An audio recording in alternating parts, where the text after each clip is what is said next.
1 Chronicles chapter 16. Dinala sa tent ang box ng kasunduan. Dinala nila ang box ng kasunduan at nilagay sa pinatayong tent ni David. Tapos, nag-offer sila sa Diyos ng mga handog na susunugin at peace offering. After mag-sacrifice ni David, blines niya ang mga tao sa pangalan ni Lord. Binigyan niya ng tinapay, karne at mga pasas ang bawat lalaki at babae sa Israel. Nag-appoint siya ng mga Levites para mag-lead sa pagsamba nila kay Lord na Diyos ng Israel. Sila yung mga magpe-pray, magpapasalamat at magpupuri sa harap ng box ng kasunduan. Si Asaph ang leader nila at si Zechariah naman ang assistant. Sina Jeiel, Shemiramoth, Jehiel, Matataya, Eliab, Benaiah, Obed-Edom at Jeiel ang tutugtog ng mga harp at si Asaph ang magsisimbals. Ang dalawang priest naman na sina Benaiah at Jahaziel ang regular na iihip ng trumpet sa harap ng box ng kasunduan. Nung araw na yon, unang inassign ni David si Asaph at ang mga kamag-anak niya para kumanta ng mga papuri kay Lord. Kumanta si David ng pasasalamat. Magpasalamat tayo kay Lord. Purihin natin siya. Ang mga ginawa niya, ikwento sa mga bansa. Kumanta tayo ng papuri sa Kanya. Ipagsabi ang mga ginawa niyang himala. Magsaya tayo kasi tayo ay sa Kanya. Magalak ang lahat ng sa Kanya'y sumasamba. Humingi ng lakas kay Lord, laging sumamba sa Kanya. Mga lahi ni Jacob na servant ng Diyos, mga lahi ni Israel na pinili ng Diyos. Alalahanin niyo mga himalang ginawa niya at mga binigay niyang patas na pasya. Si Lord ang ating Diyos, para sa buong mundo ang Kanyang mga utos. Ang kasunduan ng Diyos, huwag kalimutan. Pang forever ang mga pangako niya. May pangako siya kay Abraham, nag-promise din siya kay Isaac. Gumawa si Lord ng kasunduan kay Jacob. Walang hanggan ang pangako niyang ito. Sabi niya, ibibigay ko sa iyo ang lupain ng Kanaan. Sa iyo mapupunta ang pamanang iyon. Konti pa lang dati ang kanyang bayan. Dayo pa lang sila noon sa Kanaan. Palipat-lipat sila sa iba't ibang bansa. Sa mga kaharian at bayan, sila'y nagpagala-gala. Hindi sila hinayaan ng Diyos na pahirapan. Para proteksyonan sila, mga hari binalaan. Sabi niya, mga pinili kong servant, huwag niyong galawin. Ang saktan ang mga prophet ko, huwag niyong gagawin. Kumanta kay Lord ang buong mundo. Pagliligtas niya sa atin, araw-araw niyong ikwento. Sabihin sa mga bansa, si Lord ay dakila. Ipahayag sa mga tao, magaganda niyang gawa. Dakila si Lord. Deserve niya ang papurihan. Dapat siyang i-honor, higit sa lahat ng Diyos-Diyosan. Diyos-Diyosan lang ang Diyos ng ibang mga bayan, pero si Lord ang nag-create ng buong kalangitan. Si Lord ay purihin at parangalan. Nasa temple niya ang lakas at kagalakan.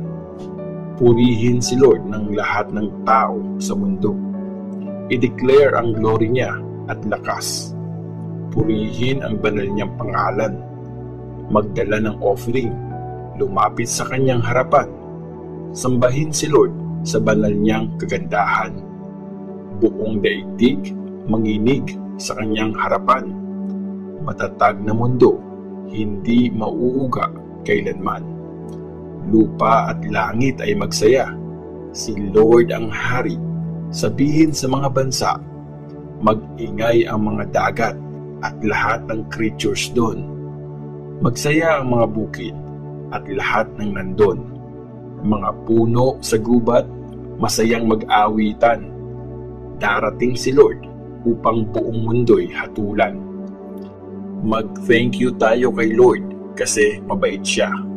Pang forever ang pagmamahal niya. Sabihin sa Kanya, iligtas mo kami, O Diyos na Savior namin. I-gather mo kaming lahat, iligtas sa mga bansa. Magpe-thank you kami at mag-worship sa banal mong pangalan. Purihin si Lord, ang Diyos ng Israel. Purihin siya ngayon at magpakailanman. Tapos, sinabi nilang lahat, Amen. Praise the Lord. Ang regular na pagsamba. Pinili ni David si Asaph at ang ibang Levites para maging in charge sa araw-araw na pagsamba doon sa lugar kung nasaan yung box ng kasunduan. Mag-a-assist sa kanila si Obed-Edom at yung 68 na kamag-anak niya. Pinagbantay naman sa mga gate sina Hosa at Obed-Edom na anak ni Jedutun. Ang priest na si Zadok at yung mga kasama niyang priest ang naging in charge sa pagsamba kay Lord doon sa banal na tent sa Gibeon. Tuwing umaga at gabi silang nagsasacrifice sa altar ng handog na susunugin. Kasi ito yung nakasulat sa law na binigay ni Lord sa Israel. Kasama nila doon sina Heman, Jedutun at lahat ng piniling manguna sa pagsamba kay Lord. Kasi forever ang pagmamahal niya. Sina Heman at Jedutun din ang tagatugtog ng mga trumpet, cymbals, at ng iba pang instruments na ginagamit sa pagsamba. Bantay naman sa mga gate ang mga anak ni Jedutun. Tapos, umuwi na ang lahat sa kani-kanilang bahay. Umuwi rin si David para makasama niya ang pamilya niya. 1 Chronicles chapter 17. Ang message ni Nathan kay David. Sa palasyo na noon nakatira si David. Isang araw, pinatawag ni David si Prophet Nathan. Tapos sinabi niya, nakatira ako ngayon sa bahay na gawa sa cedar, pero nasa tent lang ang box ng kasunduan ni Lord. Sumagot si Nathan, gawin mo kung anong gusto mo, kasi kasama mo ang Diyos.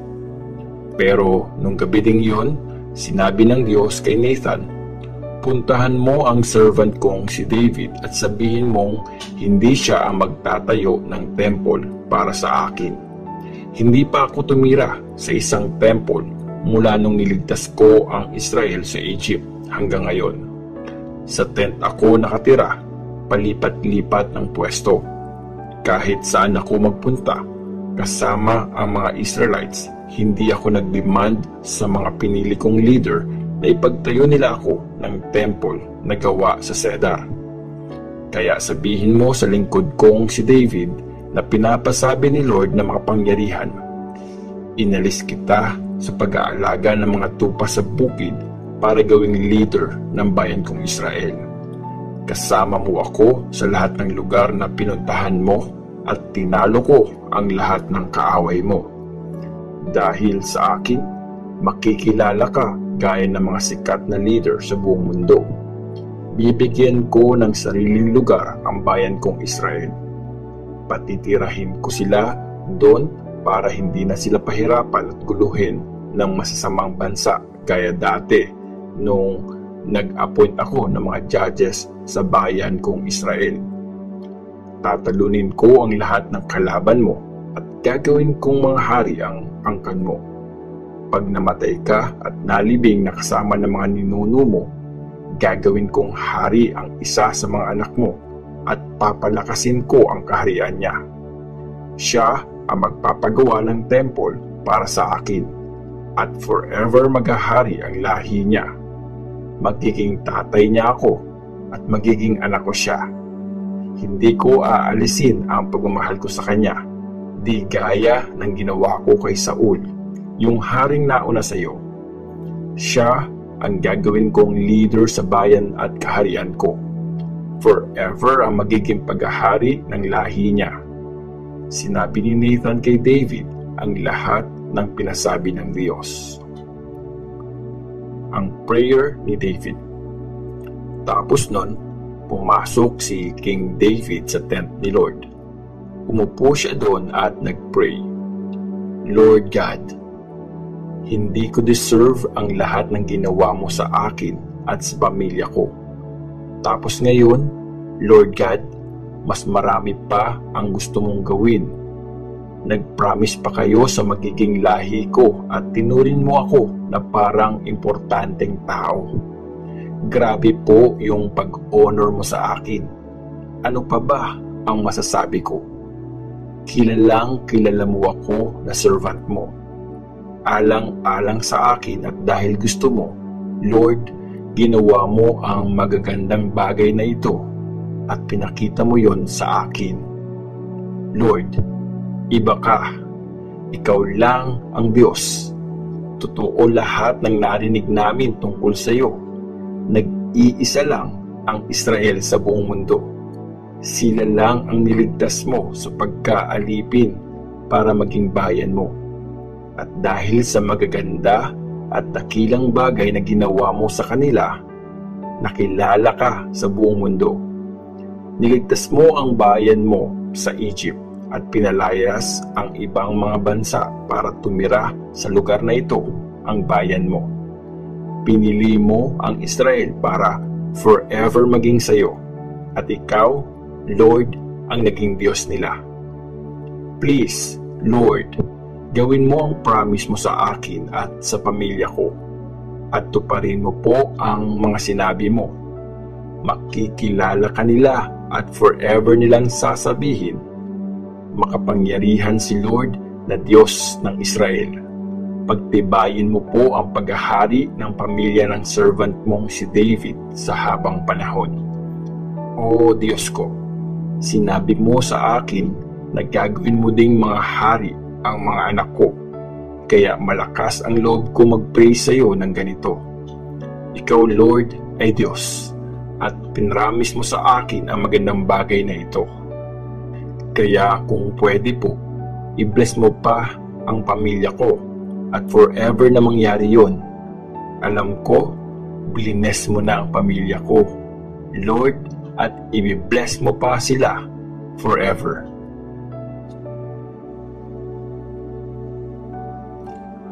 First Chronicles chapter 18. Mga panalo ni David. Pagkatapos nun, tinalo at sinakop ni King David ang mga Philistines. Naagaw niya ang city ng Gath at ang mga bayan sa paligid nun. Tinalo din niya ang mga Moabites, kaya naging under sa authority niya ang mga ito at pinagbayad niya sila ng tax. Tinalo din ni David si King Hadadezer ng Zobah nung sinubukan nitong sakupin ang lupain sa may Euphrates River. Nangyari ang labanang yon sa Hamath. Nakuha ni David ang 1,000 na karwahe ni Hadadezer, 7,000 na sundalong nakakabayo at 20,000 pang sundalo. Nag-iwan lang siya ng mga kabayo para sa 100 na karwahe at pinilay na niya yung iba. May mga Syrians na dumating galing Damascus para tulungan si Hadadezer, pero pinatay ni na David ang 22,000 sa mga yon. Tapos, nagtayo siya ng mga kampo sa Damascus. Naging alipin ni David ang mga taga roon at pinagbayad niya sila ng tax. Kahit saan siya magpunta, tinutulungan siya ni Lord na manalo sa mga laban niya. Kinuha ni David ang mga gold na shield na bitbit ng mga officials ni Hadadezer at dinala niya ang mga yon sa Jerusalem. Marami rin siyang kinuhang bronze sa mga city ng Tibath at Kun na parehong kontrolado ni Hadadezer. Ginamit ni Solomon ang mga bronze na yon nung nagpagawa siya ng malaking ipunan ng tubig, mga poste, at iba pang mga gamit sa temple. Nabalitaan ni King Toy ng Hamath na natalo ni David ang buong army ni King Hadadezer ng Zobah. So, Inutusan niya ang anak niyang si Hadoram na salubungin si King David at congratulate sa panalo nito laban kay Hadadezer na matagal na niyang kalaban. Nagpadala siya ng mga regalong gawa sa gold, silver at bronze para kay David. Dinedicate iyon ni King David kay Lord kasama ng mga silver at gold na nakuha niya sa mga bansang nasakop niya sa Edom, Moab, Ammon, Philistia at Amalek. Nakapatay naman si Abishai na anak ni Zeruiah ng 18,000 na mga taga-Edom sa Salt Valley. Nagtayo siya ng mga kampo sa Edom at naging alipin ni King David ang lahat ng taga roon. Pinanalo ni Lord si David kahit saan siya pumunta. So, naghari si David sa buong Israel. Naging patas at pantay-pantay ang trato niya sa mga kababayan niya. Si Joab na kapatid ni Abishai ay naging commander ng army. Si Jehoshaphat naman na anak ni Ahilud ang in charge sa mga records. Si Zadok na anak ni Ahitub at si Ahimelech na anak ni Abiathar ang mga priests. Tapos, si Seraya ang sekretary. Si Benaya na anak ni Jehoiada ang in charge sa mga bodyguard ni David. Ang mga anak naman ni King David ang pinakamataas na officials niya.